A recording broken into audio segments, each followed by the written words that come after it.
Hello, in this video, I will discuss about how character is developed, what we value.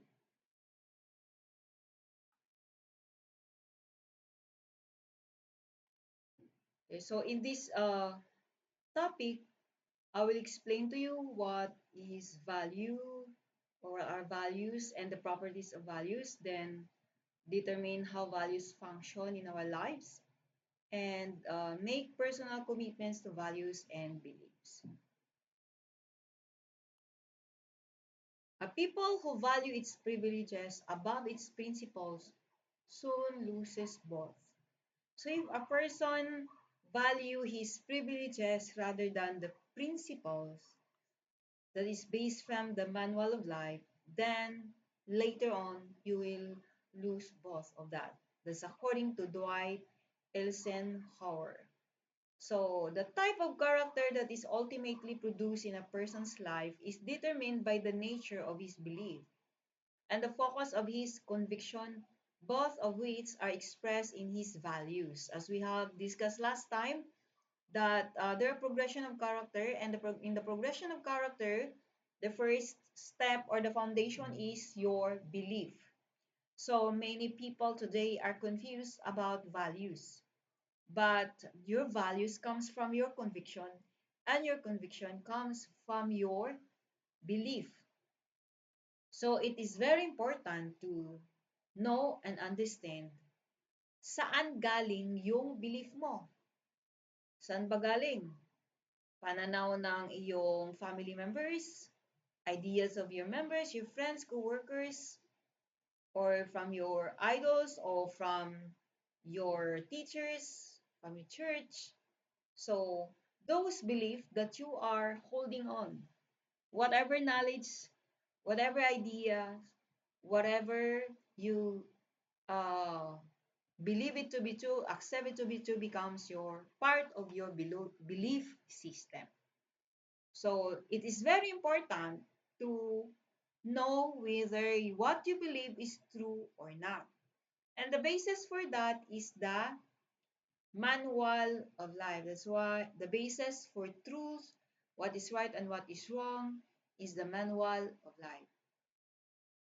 Kaya dapat alam mo saan ang galing yung values mo, saan nakatungtong, anong pinaniniwalaan mo. It says here, we have to establish a belief system and determine what values we will stand for. Maging tama yung iyong pinaniniwalaan. So, we all necessarily begin life guided by the views and advice of others. However, as we grow physically, emotionally, mentally, socially, and spiritually, we must make our own decisions about what we believe, what our convictions are, what we value.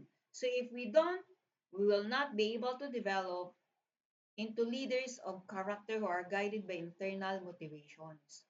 So mahalaga kung ano yung pinaniniwalaan mo, because as leaders, as we have learned, your influence is very powerful. You can even change the perspective of someone's uh, mind or ang isang tao dahil sinusunod ka nila, naniniwala sila sa'yo.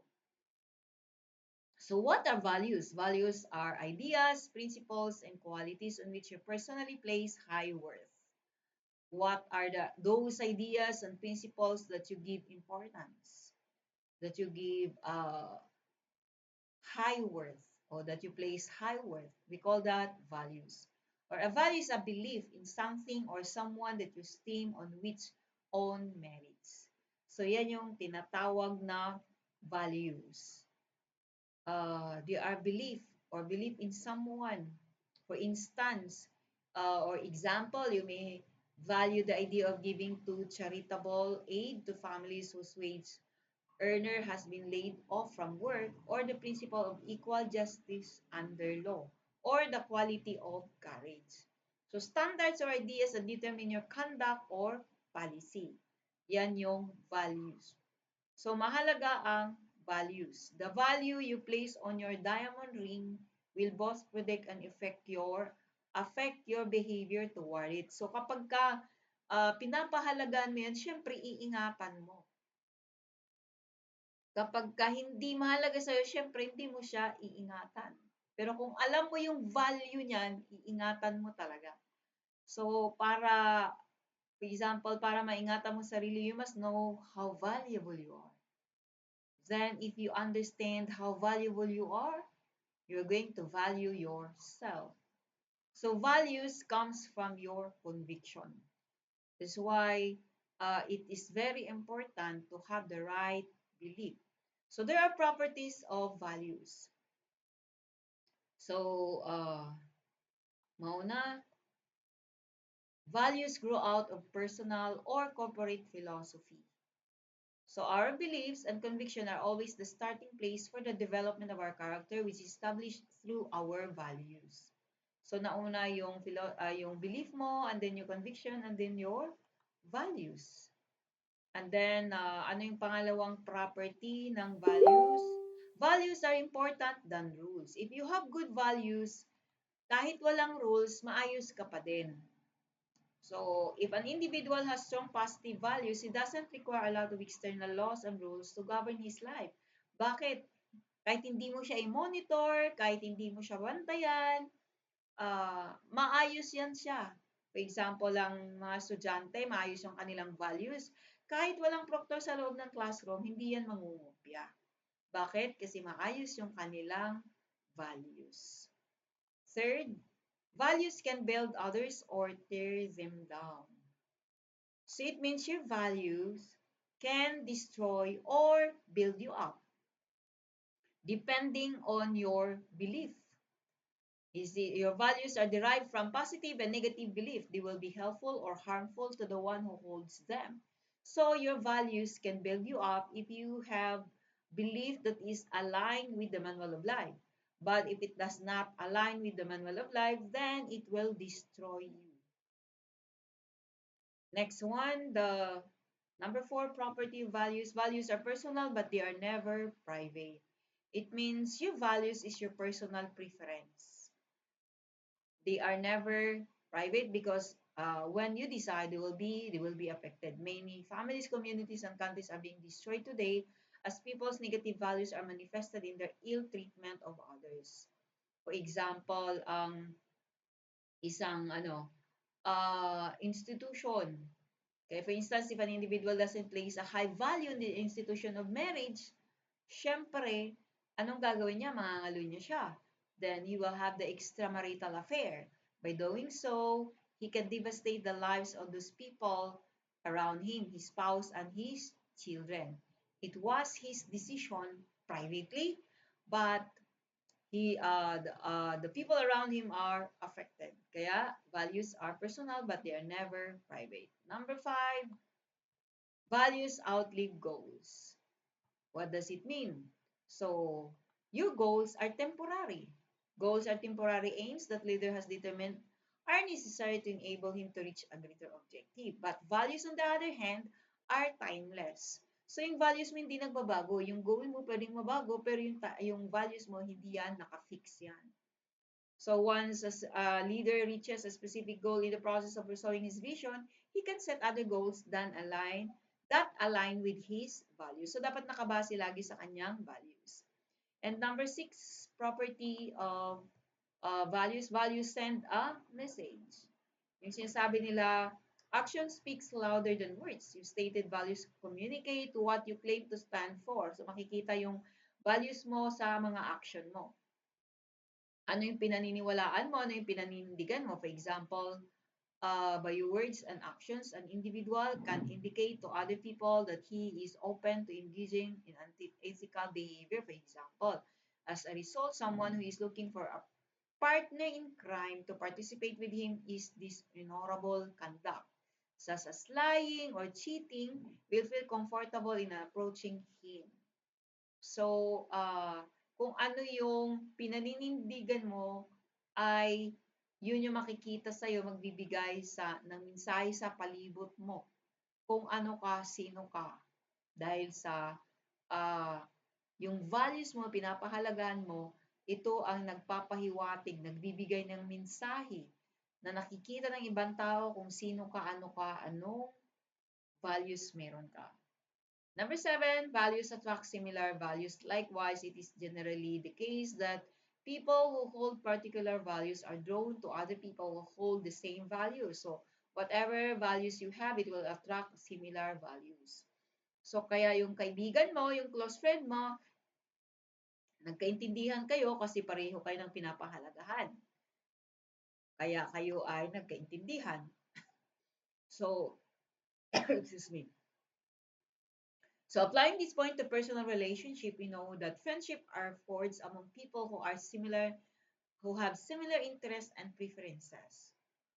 So values are so important that they should be the basis of our K association. So ito dapat yung values mo dapat ay maging basihan din ng pagpili mo ng magiging kaibigan mo. Values shape corporate entities.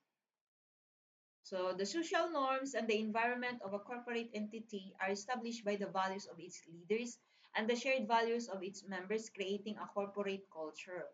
So kung ano yung practice nyo as a group, ano yung practice nyo as a company, so yun yung magiging culture.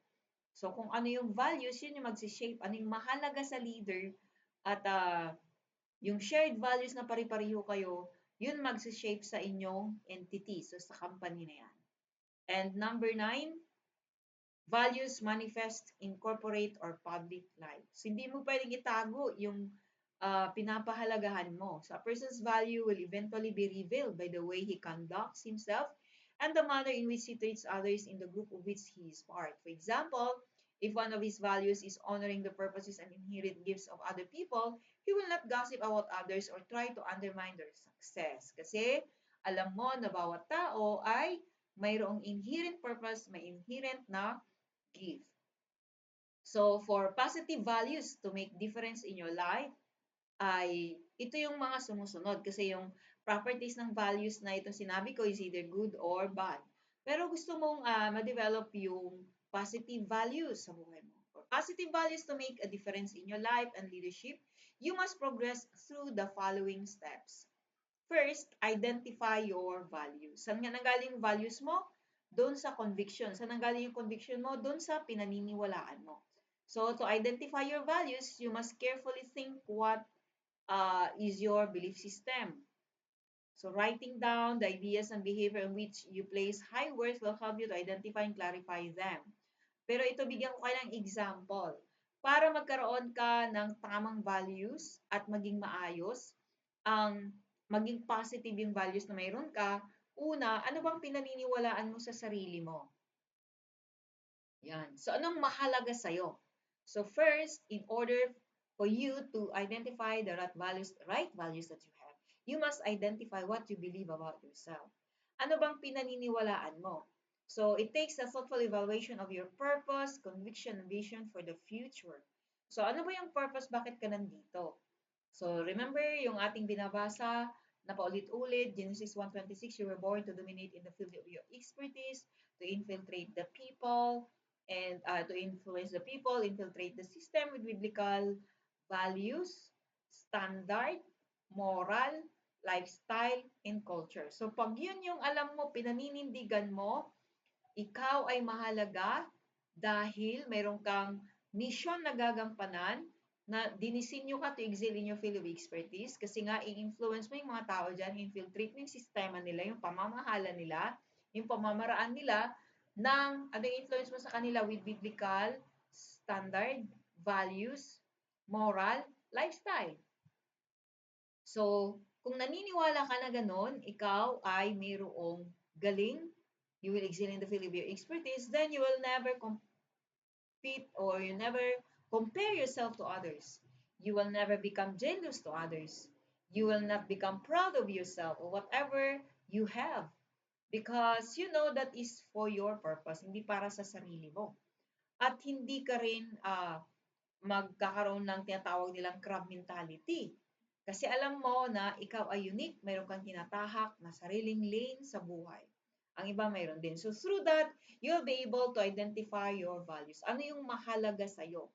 So mahalaga sa'yo yung layunin mo na matupad mo.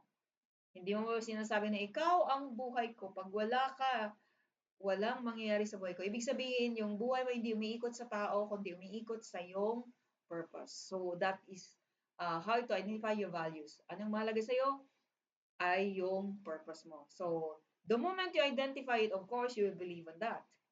Believe on your values. Ano ibig sabihin nito? Values are not ideals to which a leader gives mere mental assent, but they have to believe on that because they are indispensable part of his ability to live a life of purpose and character. So you should embrace what you values are or what you value. Next is receive your values. Ano ibig sabihin nitong receive your values? A leader who believes in his values to the point that he receives them, it means ay obsessed siya dyan. He internalized them. He become a vital part of who he is. You receive your values by reviewing them often, thinking about them, affirming them their place in your life. Kaya sabi ni King Solomon, as a person thinks in his heart, so is he. So, yan. Kung ano yung lagi mong iniisip, yun ka. So, lagi mong iisipin, paulit-ulit, i-remind mo ang sarili mo tungkol sa kung anong mahalaga sa'yo. Number 4, live out your values. Of course, kung alam mo yung mahalaga sa'yo, yun yung panghahawakan mo sa resolve, the preceding steps. A true leader adheres to his values. They become his parameters and framework for living. So, yan yung magiging basihan mo. For example, if you ask him to take some action or participate in a cause, he will evaluate whether doing so would be in alignment with his purpose and values. If not, i-decline niya yun. So, yun yung magiging frame mo, magiging guiding principles mo. And number 5, share your values. Hindi pwedeng hindi mo i-share. Kasi bahagi siya ng buhay mo. A leader must be able to share his values with others in the corporate entity of which he is part, whether it is a family, a business, an organization, a nation, or another group. Okay. So, number 6, allow your values to motivate and regulate. So, it means your values will motivate you and regulate you. Ano ang mahalaga sa'yo?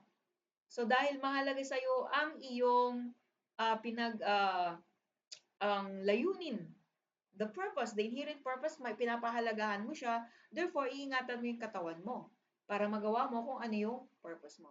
Example, Mahatma Gandhi, he challenged the powerful will establish policies of the British Empire by which it had made India its colonial territory, and he eventually enabled India to become an independent nation free of British rule because Gandhi held certain values that he refused to give up, including his commitments to the equality of all people and to a policy of non-violence despite great pressure to conform as well as other stresses and demands. He wasn't motivated by others people approval of him, and he was willing to sacrifice his life for his belief. So, he was born and raised in India, si Mahatma Gandhi. So, siya yung isang example. So, mas maganda. What is the strongest motivation in your life and leadership right now? Perhaps fame or status. Do you value more than your conviction? Mahalaga ba sa'yo ang pera? Okay. Sabi rito sa sunod na slide, let me assure you that it would be much better for you to eat a slice of bread with your ethical convictions intact than to eat a juicy steak with compromise. Okay, so mas maayos pa daw na kumakain ka lang ng tinapay kaysa steak na kung saan naman i-compromise mo ang iyong value. So, dapat ay huwag kang mag-compromise. Consciously or subconsciously, we often consider the following values of leadership to be more important than character and the elements of character. Karamihan sa atin ay ito yung ating pinapahalagahan. Hindi man natin sinasadya. Ito yon. Una, we value talent over character. So parang mas pinapahalagan pa natin yung talent kaysa character. To understand the implication of these misplaced values, let's clarify the difference between talent and character. Talent is a person's inherent gifts and abilities as well as his skills, knowledge, and expertise. Character is a person's personal submission to the discipline of adhering to principles that protect his talents and gifts. So, character must be intentionally valued and developed. So, anong mas mahalaga sa isang leader? Or ikaw, pag pumili ka, what do you value? Talent or character? Okay. Sabi ng iba, mahirap naman daw walang talent, ang character natututunan. But remember, character it has a progression. Okay? We must value character than talent. Next one, uh, character or we value reputation over character. So, ulitin ko yung, balikan ko lang ha, yung talent kanina at saka character. Talent is a person's inherent gifts and abilities as well as his skills, knowledge, and expertise. Character is a person's personal submission to the discipline of adhering to principles that protect his talents and gift. So, your character will protect your talents and gift. If you choose talent, then it will destroy his talent. Kung wala siyang character, pwedeng ma-destroy at hindi maging maayos ang kahihinatnan. We value reputation over character. Anong mahalaga sa'yo? Ang reputation mo or character? This is another false value we have internalized. So, tandaan mo ito, reputation is what you think about or what others think about you.